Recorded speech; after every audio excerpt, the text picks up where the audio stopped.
नमस्कार, मैं हूं परवीन और आप देख रहे हैं आपका अपना चैनल वायरल सच।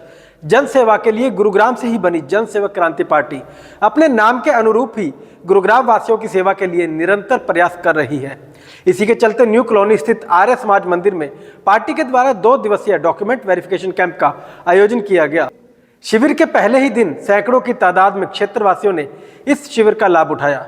इस शिविर में बहुत ही व्यवस्थित तरीके से अपनी समस्या का समाधान करवाने के लिए आने वाले लोगों के लिए चाय इत्यादि की व्यवस्था भी की गई। सभी के लिए बैठने की भी उचित व्यवस्था की गई और अधिक से अधिक काउंटर्स का इंतजाम किया गया ताकि किसी भी व्यक्ति को इंतजार न करना पड़े। 2 दिवसीय निःशुल्क कैंप लगाया गया है जन सेवक क्रांति पार्टी की ओर से और आप मेरे पीछे जनसमूह देख सकते हैं। अभी सुबह 10 बजे से आम जनता का लगातार आना और जाना लग रहा है और काफ़ी लोगों के सरकारी दस्तावेज कागज, जो कोई परिवार पहचान पत्र है, वोटर कार्ड से आधार कार्ड को लिंक करना है, विधवा पेंशन है, जाति प्रमाण पत्र है, यह इस तरह के इत्यादि कार्य जो कागज हैं उनको यहाँ पर डॉक्यूमेंट बनाए जा रहे हैं और अलग अलग काउंटर पे अलग अलग काम किया जा रहा है। जैसे वहाँ रजिस्ट्रेशन हो रहा है, पहले पब्लिक आ रही है, वो अपना नाम फॉर्म भर रही है, उसके बाद यहाँ उनके डॉक्यूमेंट चेक किए जा रहे हैं और उसके बाद उनको प्रॉपर मार्गदर्शन दे के जगह बताई जा रही है कि जो ये 5-6 काउंटर लगे हैं कौन से काउंटर पे क्या काम किया जा रहा है। क्योंकि काफ़ी लोगों का राशन कार्ड जो कट गया है, परिवार पहचान पत्र से इनकम वेरिफिकेशन हो रहा है। ज़्यादातर आप देखेंगे इनकम वेरिफिकेशन का, वोटर कार्ड से आधार कार्ड को लिंक करने का, नए वोटर कार्ड बनाए जाने का और उसके साथ साथ आयुष्मान के लिए भी काफ़ी पब्लिक आ रही है। और अभी जैसे विधवा पेंशन हो गई, जाति प्रमाण पत्र हो गए, इन सब अलग अलग कामों के लिए जनता सुबह से आ रही है और आज भी 5 बजे तक कैंप है और कल भी 10 से 5 बजे तक। इस शिविर के दूसरे दिन भी अपने डॉक्यूमेंट्स की त्रुटियां ठीक करवाने वाले लोगों का तांता लगा रहा। इस अवसर पर स्थानीय लोगों ने मीडिया के समक्ष भी अपनी दास्तां बयान की कि किस प्रकार उन्हें बिना किसी कारण के कागजों में उलझाकर रख दिया गया है। मेरा नाम गीता है, मैं ज्योति पार्क की रहने वाली हूँ, गुड़गांव निवासी हूँ। मेरा राशन कार्ड कट गया हुआ है। पहले मेरे को गेहूँ मिलती थी, अब कट गया है। मैं 50 गज में रहती हूँ, वो भी सास के नाम है। मेरा कोई कमाने वाला नहीं है, आदमी मेरा दारूबाज है और कोई वो साधन नहीं है। मेरे राशन कार्ड बनाया जाए।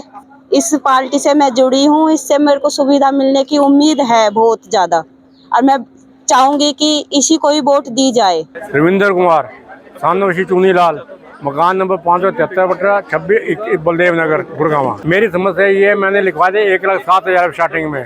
उससे बाद उन्होंने कर दी मेरी इनकम 1,80,000 रुपया। 1,80,000 करके 2.5 लाख से 5 लाख रुपया कर दिया। मैं गरीब आदमी, मैं कहाँ से लाऊं? अल्लाह से फाज हूँ मैं।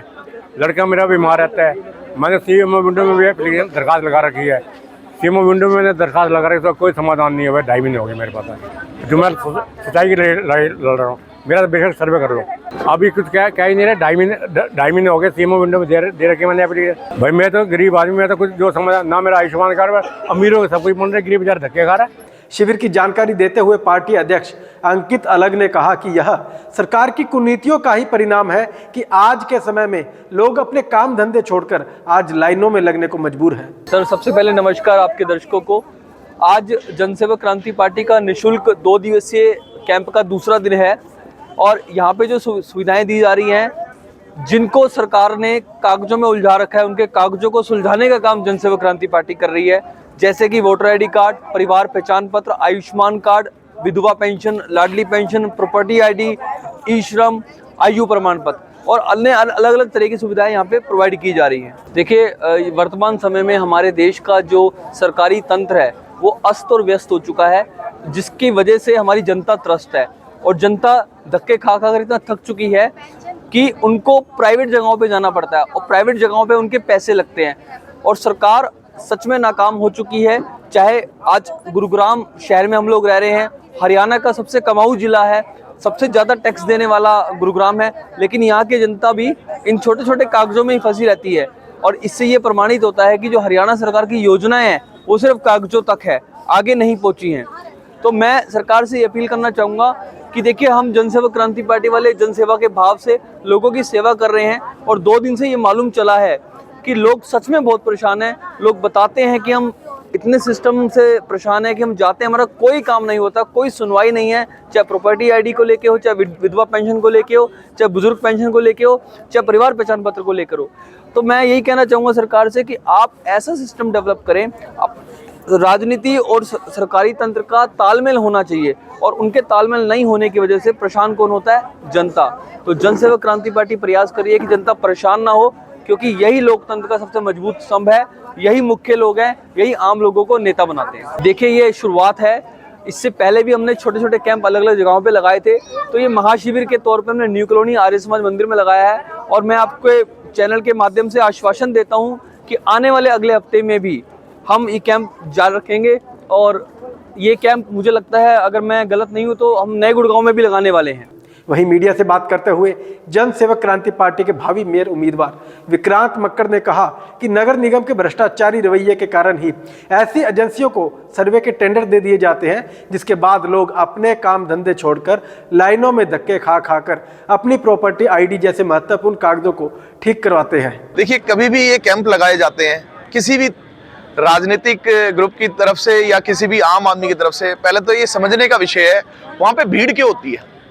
लोग इतने त्रस्त क्यों होते हैं कि वो हर बार अपने सरकारी कागज लेकर के आते हैं और कहते हैं जी हमारे कागज पूरे नहीं है। अब जन सेवक क्रांति पार्टी ने न्यू कॉलोनी आर्य समाज में जो कैंप लगाया है, आप देखिए 60 से 70% एवरेज है हर मोहल्ले की जो त्रस्त है अपने कागजों को लेकर के। तो इससे आप समझ सकते हैं कि जो योजनाएं होती हैं जिन पे वो बताते हैं हमने इतने पैसे लगाए, तो वो कहाँ जाते हैं पैसे, क्योंकि योजनाओं का लाभ सरकारी कागजों को ना होने की वजह से लोगों को तो मिलता नहीं, तो वो पैसा कहाँ जाता है, ये भी एक सोचने का विषय है। और दूसरी चीज, इतने सारे कागज अगर आप सरकारी तंत्र में लगा दोगे, लोगों को कह दोगे बनाओ, तो आम आदमी परेशान तो होगा ही। ये बहुत समझने का विषय है। लोग दस्तावेज से परेशान हैं जो म्युनिसिपल के अंडर आते हैं। अगर लोग जन सेवक क्रांति पार्टी को मौका देते हैं, तो जैसे आपने देखा होगा पिछले 3 साल में हमने देखा है सरकार की तरफ से इतने सारे शिविर लगाए गए कि एक एक आदमी तक हम वैक्सीनेशन का लाभ पहुंचा सके। तो हम क्यों नहीं सरकार की तरफ से ऐसे कैंप लगा सकते कि एक एक घर, एक एक आदमी पे सरकारी कागज का लाभ लगाया जा सके, पहुंचाया जा सके। तो इस विषय पे समझेंगे, काम करेंगे और जनता को सरकारी कागज उनके घर बैठे मुहैया कराया जा सके, इस पे काम करेंगे। जैसा कि हमारे सीएम खट्टर साहब ने कहा कि वो चाहते हैं कि जो भी पेंशन है वो डायरेक्टली बेनिफिशियरी के अकाउंट में जा पाए, लेकिन बातें बोल देने में और एक्चुअली वो काम होने में जमीन और आसमान का फर्क होता है। कहीं पर भी खड़े होकर माइक में कुछ भी अनाउंस कर देना कि ऐसा होना चाहिए या ऐसा करेंगे, ये तो बोल दिया, ये सालों साल पहले बोल रखा है। लेकिन आप आज ग्राउंड लेवल पे आके उन लोगों से पूछो कि क्या आपके अकाउंट में डायरेक्टली पेंशन आ पाती है, क्या आपके कागजों की वजह से कोई दिक्कत तो नहीं आ रही है। तो आपको पता चलेगा, जैसे आप यहाँ देख रहे हैं इतनी भीड़ है, आपको पता चलेगा कि 60-70% लोग, जैसे हमारे मेयर साहब ने बताया जो हमारे भावी मेयर बनने जा रहे हैं, कि 60-70% लोगों के कागजों में कुछ ना कुछ कमी है। बोल तो दिया कि अकाउंट में डालेंगे, लेकिन कब डालेंगे, जब कागज पूरे होंगे। और कागजों में ऐसा उलझा रखा है कि गवर्नमेंट, अगर जो प्रशासन है वहां पर लोग जाते हैं तो उनके काम हो ही नहीं पाते हैं। जो प्राइवेट एजेंसी है वहाँ पैसा पे करना पड़ता है, तो उनके पास कोई रास्ता नहीं है, क्या करें। तो ऐसे में मैं कहूँगा ये जन सेवक क्रांति पार्टी में जो हमारे अध्यक्ष जी हैं उनकी तरफ से जो एक कदम उठाया गया है, ये एक ऐसा कदम है जो सरकार में, प्रशासन में इतना टाइम वेस्ट होता है, इतना हरासमेंट होती है और चाय पानी का खर्चा भी देना पड़ता है, उससे बचकर जो प्राइवेट में पैसा देना पड़ता है उससे बच के एक बीच का माध्यम निकाला गया है जहाँ पे उनका कोई पैसा ना लगे, कोई उनको वेटिंग ना टाइम ज़्यादा ना देना पड़े। यहाँ पर आप देखेंगे कि बहुत ज़्यादा टाइम नहीं लग रहा है, बहुत सारे यहाँ पर स्टॉल्स लगे हुए हैं। रादर चाय पानी की व्यवस्था भी पार्टी की तरफ से की गई है कि आप चाय पानी भी लो, आराम से कुर्सियों की व्यवस्था है, बैठो और आपके काम हम करवाएंगे। तो मैं मानता हूँ ये एक बहुत ही अच्छा कदम है और हमारे जो सीएम साहब हैं, हमारे जो प्रशासन के लोग हैं, उन्हें भी देख के समझना चाहिए कि ऐसे कैंप में इतनी भीड़ अगर जा रही है तो कहीं ना कहीं कोई ना कोई कमी ज़रूर है, उसे ठीक करने की ज़रूरत है। इसी तरह तमाम अपडेट्स के लिए बने रहे हमारे साथ और देखते रहे आपका अपना चैनल वायरल सच। और आपके अपने चैनल वायरल सच को लाइक और सब्सक्राइब करना मत भूलिएगा। नमस्कार।